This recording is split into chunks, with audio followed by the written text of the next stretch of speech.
Bismillahirrahmanirrahim. Assalamualaikum warahmatullahi wabarakatuh. Alhamdulillahi rabbil alamin.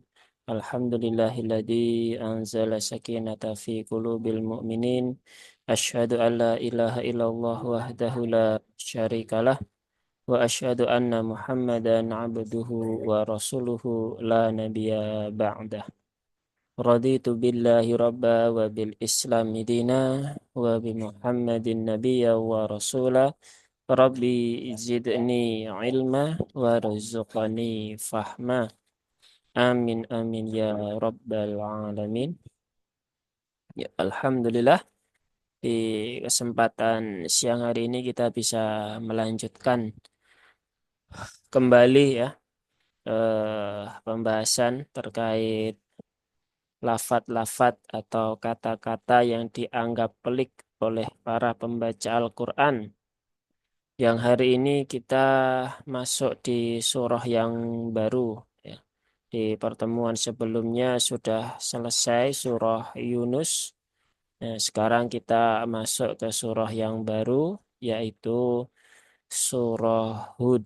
Ya, surah Hud, surah yang ke-11. Baik, kita langsungkan saja ya. Kita memasuki kata-kata pelik yang pertama ya di dalam surah Hud. Nah, yang pertama adalah di sini ya. Ini adalah lafaz atau kata-kata pelik yang seringkali membuat pembaca bingung ya. Bingungnya mungkin bukan dibaca alaro begitu ya, tapi mungkin ada beberapa bagian yang kadang terlewatkan. Nah, yang pertama ini yang pernah kami jumpai ya, ya ini semua dibaca 6 harokat. Padahal ini yang dibaca 6 harokat hanya lamnya saja ya, hanya lamnya saja. Kemudian roknya itu cukup dibaca 2 harokat. Nah, selain itu ya, yang perlu diperbaiki, yang perlu diperhatikan lagi adalah perpindahan ya antara lam dengan menuju rok itu tidak ada penekanan sedikit pun ya. Karena di sini ya lam di sini dia masuknya adalah mad lazim mukhafaf harfi ya. Mad itu bacaan panjang, lazim itu adalah panjangnya dibaca 6 harokat, mukhafaf itu ringan. Nah, jadi ringan ya, tidak berat. Maka jangan diberikan penekanan-penekanan. Nah, itu yang sering kita temukan ya. Ada penekanan ketika berpindah dari lam menuju ro ya. Dan dia tadi harfi ya, berarti terjadi pada huruf ya, huruf fawatihus suwar atau huruf-huruf muqatta'ah. Atau di buku yang lain mungkin ada juga yang menyebut dengan mad lazim harfi musba mukhafaf ya. Ya intinya sama ya. Yang lebih mudah ya mad lazim mukhafaf harfi. Nah, dibaca panjang 6 harokat. Kemudian roknya ini adalah mad tabi'i harfi ya. Jadi seperti namanya ya, mad tabi'i berarti dia cukup dibaca 2 harokat dan terjadi pada huruf. Maka namanya mad tabi'i harfi. Ya, jadi dibacanya cukup dengan alif lam ro. Jadi bukan alif lam ro. Nah, itu ada penekanan ya. Nah, ini yang tidak tepat karena dia bukan mutsaqal. Dia mukhaffaf ya. Jadi ringan saja. Ringan saja tidak perlu dibuat menjadi lebih berat ya. Nanti kalau jadi lebih berat malah menyusahkan diri sendiri. Nah, dan roknya ya harus eh, bunyi fathah ya, tidak boleh miring ya, tidak boleh menjadi re begitu. Tapi tetap ro ya, ro ro ya, ro yang berbaris fathah maka dia juga roknya tebal. Nah, kalau dibaca alif lam re nanti pindah riwayat ya. Syubah membacanya dengan imalah ya. Tapi kalau kita membaca dengan fathah. Nah, itu lafadz pelik yang pertama di surah Hud. Yang kedua ini ada di ya langsung menuju ke bawah ya. Ada di ayat yang kelima ya. Jadi kalau ada dari ayat 1 sampai 4 yang dianggap itu agak pelik ya atau menyusahkan, nah itu bisa ditanyakan. Kalau enggak ada, seperti biasanya kita ikuti apa yang ada di buku. Nah, ayat kelima ya, lafadz yang dianggap pelik itu ada di sini ya. Liyastakhfu minhu. Ya, minhu. Nah, di sini ada iltiqaus sakinain ya atau pertemuan dua huruf ketika waqaf yaitu nun sukun dan hak yang disukunkan karena waqaf. Nah, ini termasuk cara membaca yang cukup sulit bagi sebagian sahabat Al-Qur'an ya. Karena kita mendapati ya banyak sekali yang di sini susah ya. Sudah diulang berkali-kali masih belum tepat ya. Bahkan besok ketika kita lagi ketemu lagi nah, masih susah ya. Nah, pastikan di sini nunnya jangan sampai mantul ya. Karena nun tidak ada kolkolah. Nah, itu yang sering terjadi. Min, min ya, min. Nah, begitu. Itu mantul ya. Jadi enggak seperti itu. Tidak pula dibaca dengan min. Min. Haknya mana? Haknya hilang. Nah, jadi kedua cara tersebut tidak sesuai atau tidak tepat. Lalu bagaimana yang tepat ya? Yang tepat adalah ya kita letakkan dulu ujung lidah kita di tempat keluarnya huruf nun ya. Berarti di tengah lidah, tengah lidah. Ujung lidah, langit-langit depan, min, min, begitu. Kemudian hak, keluarkan suara hak dari pangkal tenggorokan bawah. Min, min, min, min. Nah, seperti itu. Jadi ujung lidahnya jangan dilepas dari tempat keluarnya huruf nun agar nunnya tidak mantul. Kemudian keluarkan suara hak sukun dari pangkal tenggorokan. Nah, prakteknya begitu. Tapi ternyata masih banyak yang kesulitan ya. Beberapa masih harus mengulang beberapa kali ya. Bahkan sampai berganti hari, berganti bulan masih belum bisa. Ya nggak apa-apa ya, itu namanya proses pembelajaran. Jadi ya diikuti saja, dinikmati saja. Nah itulah pentingnya ada guru ya.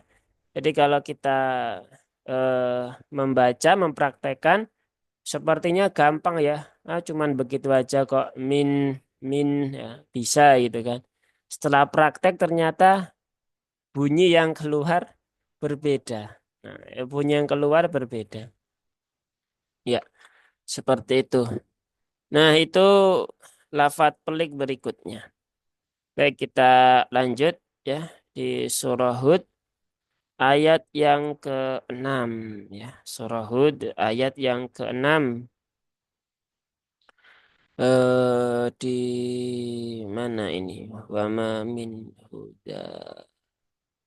Oh, di sini ya, di awal.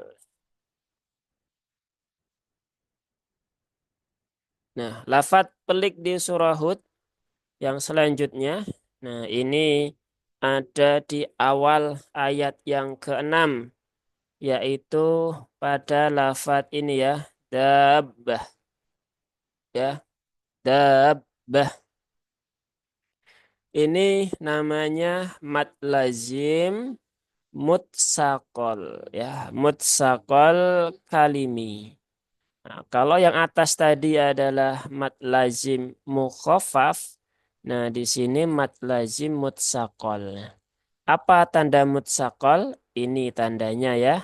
Ada tanda tasydid ya. Berarti terjadi idgham di situ dan ada sedikit penekanan ketika akan memindahkan suara mat di sini menuju ba yang bertasydid. Jadi jangan dibaca dengan dabbah. Nah itu mutsakolnya nggak ada begitu. Itu nanti jadi mukhaffaf ya. Maka perlu ditunaikan. Dabbah.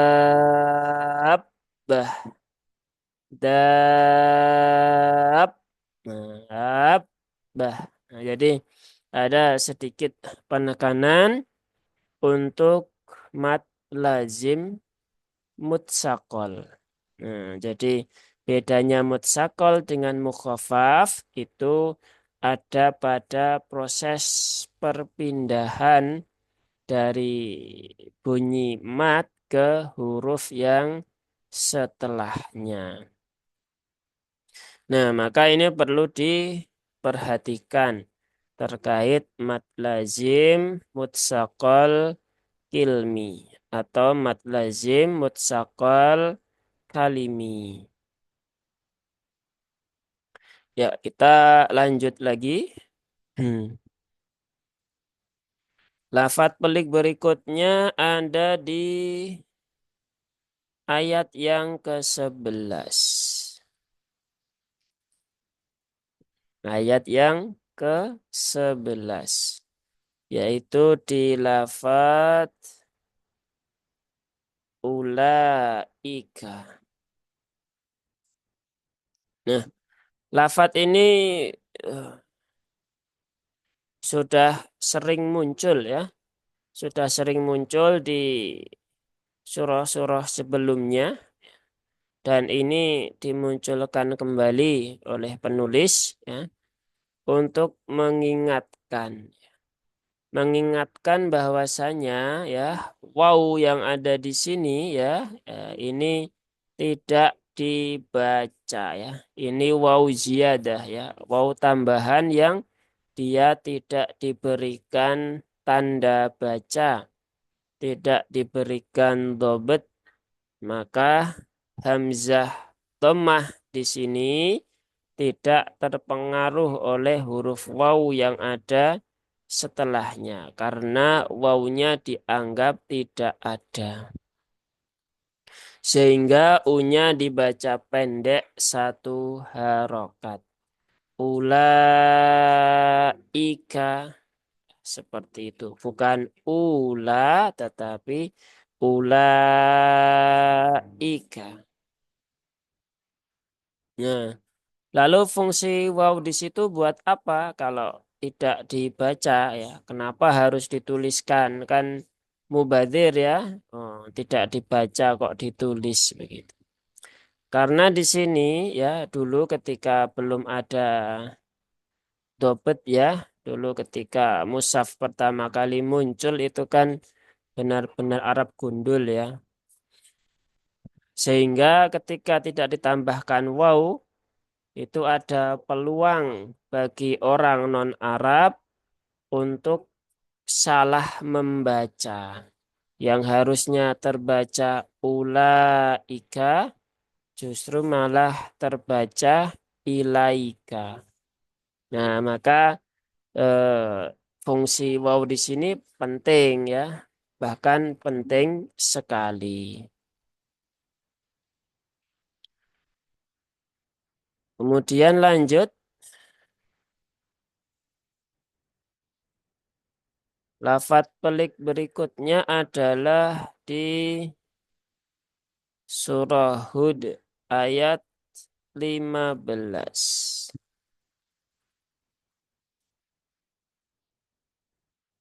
Ayat 15, lafadz yang dianggap pelik itu ada di sini ya. Al-hayata, al-hayata. Ya, ini juga lafadz yang sering muncul ya di beberapa surah yang lalu ya. Dan hari ini muncul lagi ya. Hari ini muncul lagi. Jadi waw di sini ini sebagai pengganti alif ya. Sehingga wawunya tidak diberikan dobet di atasnya. Sehingga ini pun juga tidak dibaca. Tapi kalau kita pakai mushaf standar Madinah ya, di atas waw itu ada tanda alif shagirah ya. Alif shagirah itu alif kecil ya, sebagai tanda bahwasanya ya-nya itu dipanjangkan.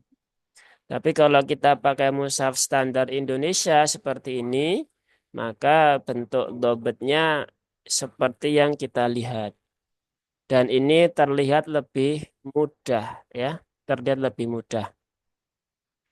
Nah, jadi tidak perlu bingung ya.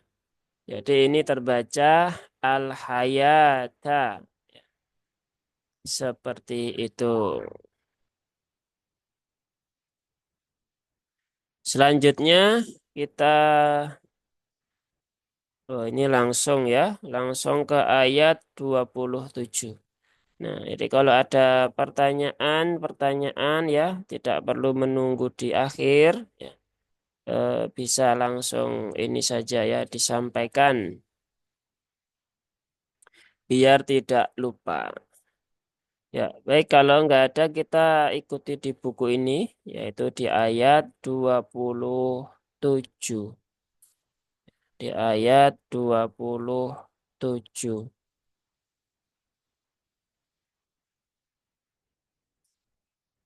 Ayat 27 di mana ini? Waqalal mala'u. Oh, di sini ya. Di awal ayat ya, yaitu di faqalal mala'u. Nah, perlu diperhatikan di sini ya, terkadang kita terkecoh dengan bentuk lam alif seperti ini ya. Nah, seringkali kalau ada bentuk lam alif begini, lamnya selalu terbaca panjang ya. Padahal tidak begitu ya, tidak selalu. Ya di sini ini lamnya justru harus dibaca pendek. Kalau dibaca panjang malah tidak sesuai ya. Nah, jadi yang nempel di sini ya, ini di harokati dhammah ini adalah hamzah ya, adalah hamzah. Ya, dia bukan alif ya, tetapi hamzah. Nah, seperti yang sudah saya sampaikan di video-video sebelumnya ya, hamzah ini memang istimewa ya. Hamzah ini istimewa ya. Salah satu yang membuat variasi di dalam beberapa kiroat itu adalah huruf hamzah. Jadi huruf hamzah itu dia bisa nempel di atas alif ya, seperti ini ya, sehingga terbaca u. Ya. Kemudian bisa nempel di atas ya, ya, atau juga bisa nempel di atas waw. Sehingga ketika di sini ada seperti alif kok berharokat, ya berarti dia hamzah yang sedang nempel di atas alif. Nah, karena dia hamzah, maka dia menerima harokat. Sehingga terbaca faqalal mala'ul ladzina kafaru al mala'u. Nah, jadi lamnya pendek ya, bukan panjang karena itu bukan mat waj apa namanya bukan mat asli ya, alif setelah fathah ya, tapi dia adalah hamzah yang numpang di tempatnya alif. Kemudian lanjut lagi masih di ayat 27.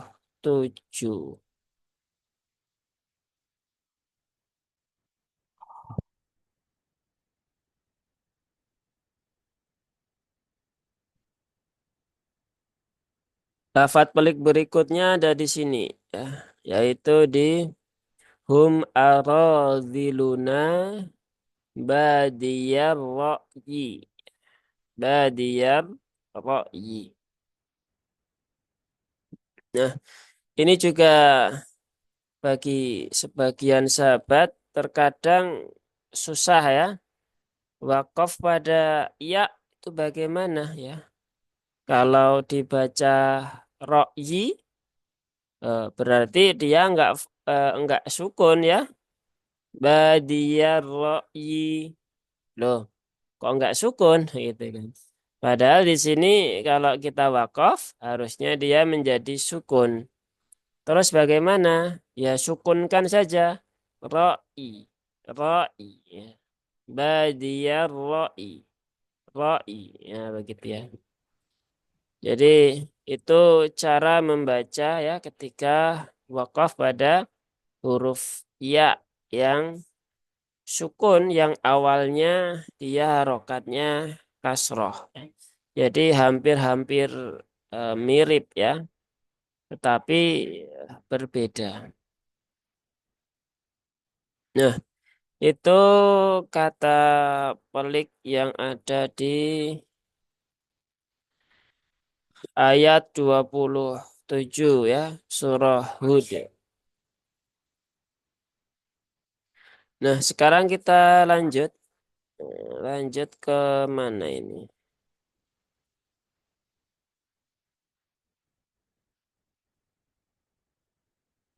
Dari ayat 27 kita langsung ke ayat 29 ya.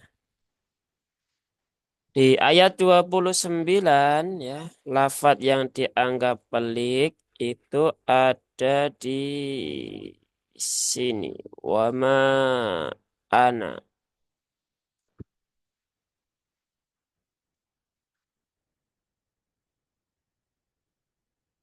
Nah, di lafadz ini ya, wama ana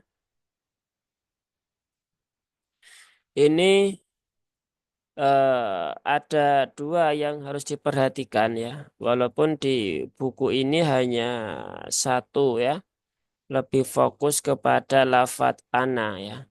Yang mana di atas lafadz ana ini ada tanda sifir yang lonjong ya, atau sifir mustatil ya. Nah, di sini cara membacanya adalah ketika kita wasol ya, wasol sampai sini misalnya, maka nanya ini dibaca pendek. Wama ana biqoridil ladzina amanu. Nah, begitu ya. Itu kalau wasol ya. Tapi kalau kondisi wakaf, maka silahkan dibaca panjang dua harokat ya, sifirnya tidak berfungsi. Wama ana begitu. Nah, satu hal lagi yang perlu menjadi catatan dan ini sering ya, sering sekali dilakukan oleh para pembaca Al-Quran di luar sana, yaitu adalah membaca huruf mim ini ya, mim ini ya, dengan kadar panjang 2 harokat. Nah, ini yang merupakan kesalahan ya yang harus kita perbaiki.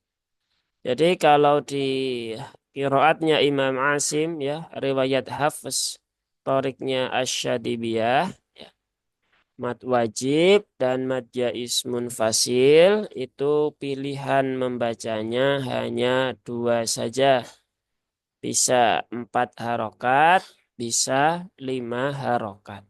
Tapi yang muqaddam yang diutamakan adalah yang 4 harokat. Tidak ada pilihan 2 harokat. Maka ketika dibaca wa ma ana biqoridil ladzina amanu, nah, itu keliru ya, keliru. Karena di tempat kita ya di qiraatnya Imam Asim, mad jaiz itu panjangnya 4 atau 5 harokat. Maka tuntaskan dulu wama ana biqo, nah, dan seterusnya. Nah, maka jangan sampai memudahkan hal-hal yang sebenarnya sudah mudah. Jadi kalau kita mengikuti kaidah dalam Quran itu sebenarnya mudah. Jadi kita tidak perlu apa ya mencari-cari ya tentang kemudahan yang lain. Nah, ini untuk ayat berapa tadi? 27 ya.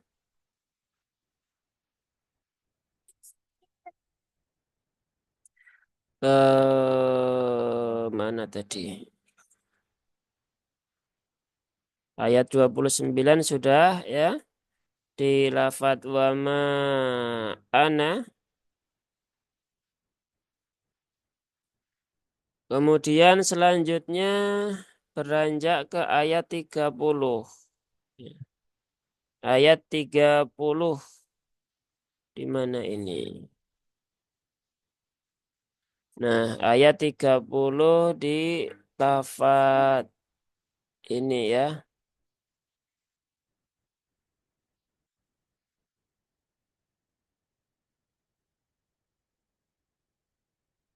Ya, di ayat 30 ya di surah Hud ini ya, lafadz yang dianggap pelik ada di sini ya.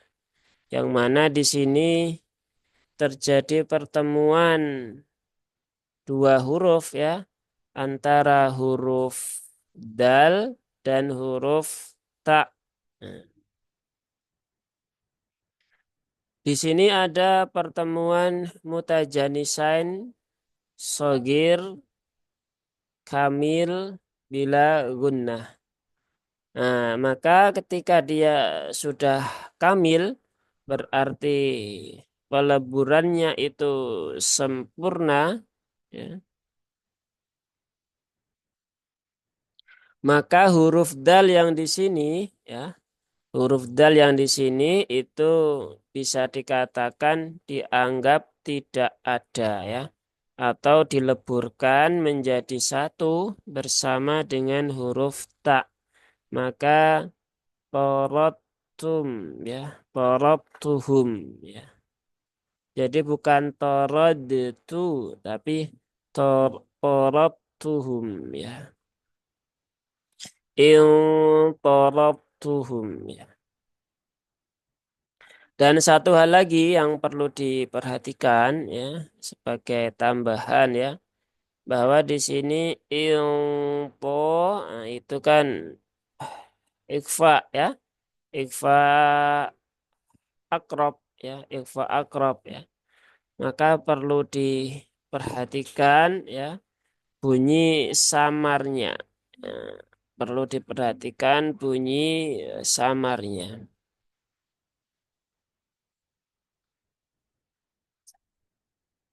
Kemudian lanjut Ini 30 sudah.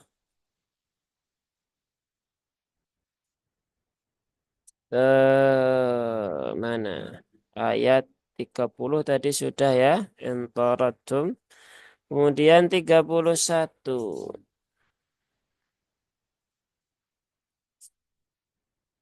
Ya. Di ayat 31, lafadz yang dianggap pelik itu ada di situ ya, yang saya kotakin merah ya. Ketika wakaf ya, ketika wakaf ya nggak ada masalah ya, khairo ya. Nah, namun ketika wasol ya, ketika ketika wasol maka di sini ada pertemuan dua huruf sukun yaitu khairon plus Allah ya, Allahu. Maka biar terbaca ya salah satu huruf yang sukun tadi harus diberikan harokat. Maka di sini kemudian yang awalnya terbaca khairon kemudian menjadi khaironi ya, khaironillahu ya. Khairanillahu. Nah, seperti itu ya. Roknya menjadi pendek ya, bukan panjang. Jadi tidak dibaca dengan khairanillahu ya. Tapi roknya menjadi pendek sehingga terbaca khairanillahu. Ya, itu lafaz pelik di surah Hud ayat 31.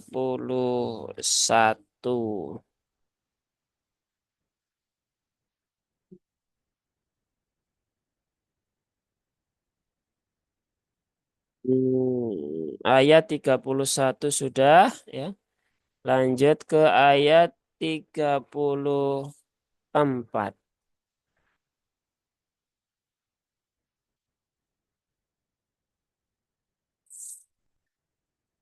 Ayat 34 ya.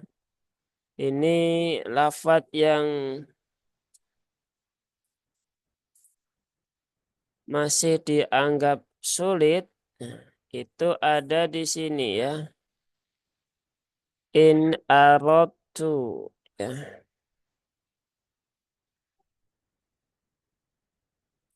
Ya di sini eh,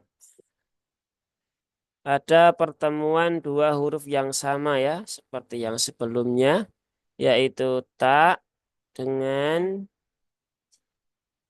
dal dengan ta. Ya. Berarti ini adalah pertemuan mutajah nisain ya. Pertemuan mutajah nisain kamil sogir bila gunnah. Nah, maka di sini cara membacanya ya karena ini idghamnya kamil ya berarti zalnya masuk ke tak ya ya dalnya langsung masuk ke huruf tak ya. Jadi bukan aradtu tetapi aradtu aradtu ya. Jadi langsung ke huruf taknya.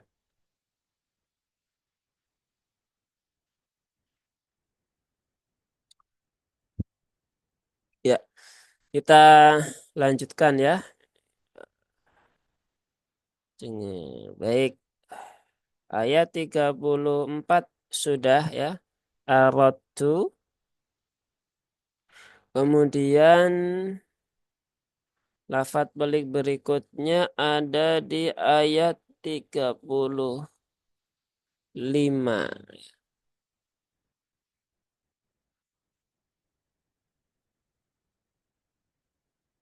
Nah, ayat 35 itu lafadz yang dianggap pelik ada di sini. Di lafadz wa ana bariun. Nah, ini sama dengan yang tadi ya, ada tanda sifirnya. Ketika di wasol dia tidak dibaca alifnya. Ketika wakof baru terbaca. Maka di situ dibaca wa ana bariun.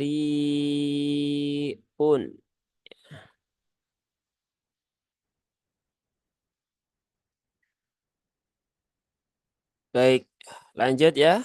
Tidak ada pertanyaan dan sejenisnya. Kita lanjut dari ayat 35.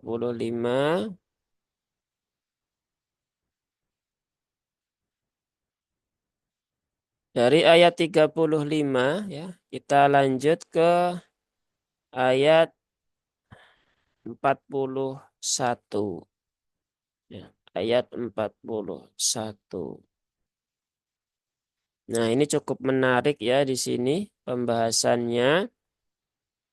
Nah, lafadz yang dianggap pelik itu ada di sini ya, yaitu di lafadz Bismillahi majroha. Jadi kalau yang belum tahu ya, biasanya terbaca majroha. Apakah ada yang belum tahu? Ada ya. Ada.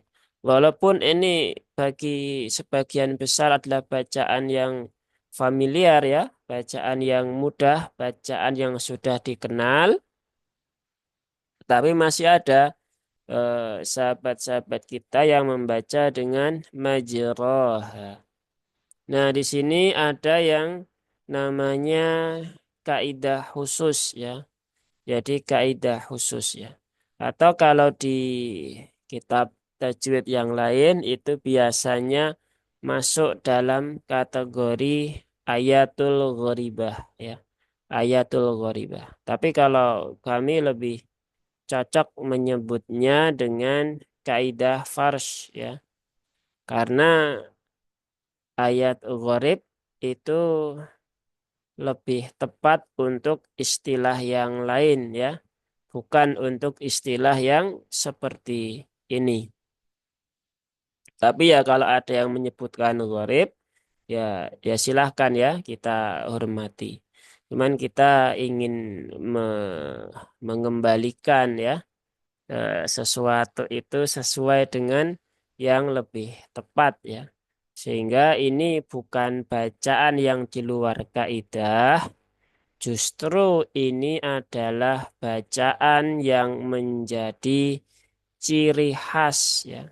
Bacaan yang menjadi ciri khusus untuk riwayat yang kita baca, yaitu riwayatnya Imam Asim, yaitu kiroatnya Imam Asim, riwayatnya Imam Hafiz, jalurnya Asy-Syatibiyah. Jadi ini adalah kaidah khusus ya.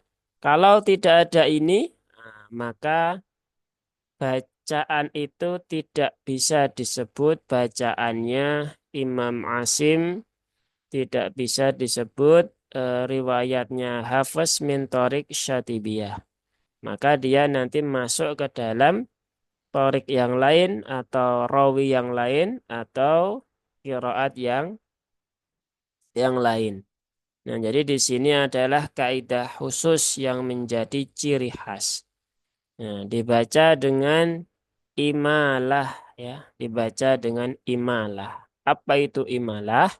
Imalah itu adalah miring ya, miring ya. Atau ada juga yang menyebut imalah kubro ya.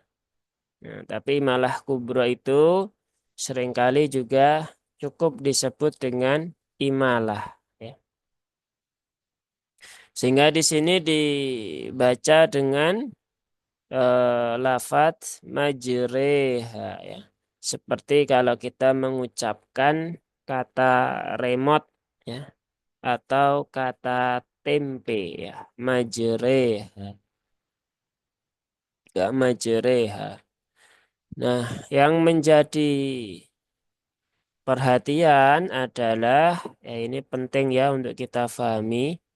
Sebagian besar ya, mungkin berapa ya? Di atas 50% ya, mungkin 80% atau bahkan 90% ya. Ketika ini ditanya begitu ya, kenapa kok di sini itu dibaca dengan imalah, dengan majreha? Kenapa bukan mujroha? Nah, sebagian jawabannya itu dinisbatkan kepada makna dari ayat 41 ini ya, yang mana majroha ini adalah pada waktu kapal Nabi Nuh itu berlayar. Nah, jadi ketika kapalnya berlayar ya, ketika pengikut Nabi Nuh itu masuk ke dalam kapal ya, karena yang namanya hujan badai itu kan penuh dengan ombak dan sejenisnya ya, sehingga kapalnya nggak bisa diam ya, kapalnya bergoyang terus, sehingga di sini dibaca dengan majreha. Ya. Kenapa di sini bukan murseha? Ya karena setelah berlabuh dia sudah tenang. Nah ini adalah analogi yang tidak tepat ya, atau mungkin kalau bahasa sekarang itu hanya cocok logi saja ya. Jadi yang betul bukan itu ya. Terkait ada cerita itu ya boleh jadi benar ya. Tapi ketika kisah itu kemudian dijadikan sebagai alasan kenapa di lafadz majroha itu dibaca imalah menjadi majreha, maka itu kurang kurang sesuai. Kenapa kurang sesuai ya? Karena yang dibaca dengan majreha itu hanya di tempat kita saja ya. Di tempat kiroatnya Imam Asim riwayat Hafiz min Thariq Syatibiyah. Lalu bagaimana dengan imam yang lain, dengan rawi yang lain? Kalau mereka tidak memiringkan huruf ro, apakah kemudian mereka tidak meyakini adanya kisah Nabi Nuh? Kan tidak. Nah, maka itu tidak bisa menjadi hujah ya. Satu-satunya yang bisa dijadikan hujah kenapa dibaca majreha, karena ini adalah kaidah khusus tadi ya. Kita menyebutnya kaidah fars ya, bukan gharib. Kenapa dibaca majreha? Ya karena itu taukif dari Allah ya, taukif ya. Artinya memang ya paketannya begitu. Begitu. Paketannya begitu. Tidak ada alasan yang lain ya. Jadi alasannya bukan bukan kisah, bukan kisah yang kapalnya berombang-ambing tidak ya. Tetapi memang taukif dari Allah seperti itu. Karena nanti kalau kita membaca ya, ketika Allah nanti berikan kesempatan kepada kita untuk belajar qiraat yang lain ya atau riwayat yang lain, misal katakanlah riwayatnya Syu'bah an Asim min Thariq Syadibiyah, di sini roknya tidak miring ya, dia tetap dibaca rok seperti biasa. Ya, di Syu'bah dibaca dengan mujroha. Nah, kok tidak imalah? Ya memang begitu ya. Taukif dari Allah seperti itu. Ya, paketan bacaan Quran yang datang seperti itu. Nah, maka alasan yang tepat kenapa dibaca imalah di tempat kita adalah ya memang imam kita mendapatkan bacaannya seperti itu dulu dari guru-gurunya ya. dari para sahabat dan sahabat pun mendapatkan bacaan yang serupa dari Rasulullah Muhammad Sallallahu Alaihi Wasallam. Sehingga itu yang kita baca. Karena Quran itu memang datang dengan cara talaki dan musyafahah. Nah, jadi hasil talakinya bagaimana, ya, musyafahahnya bagaimana, yaitu yang kita baca. Ya, itu ya terkait lafadz pelik di surah Hud sampai di ayat 41. Nanti di pertemuan berikutnya kita lanjutkan di ayat 42. Silahkan kalau ada yang ingin ditanyakan ya. Kalau tidak ada berarti kita akhiri dan sepertinya tidak ada ya. Baik, kita tutup dulu ya pertemuan kita. Semoga ada manfaatnya untuk pembahasan kita di siang hari ini, baik untuk yang menyimak secara langsung ataupun nanti yang menyimak rekamannya. Semoga Allah mudahkan dan semoga Allah bukakan ya, hidayah untuk kita semuanya. Baik, kita akhiri forum kita dengan hamdalah dan doa kafaratul majlis. Alhamdulillahirabbil alamin. Subhanakallahumma bihamdika asyhadu alla ilaha illa anta astaghfiruka wa atubu ilaik. Wassalamualaikum warahmatullahi wabarakatuh.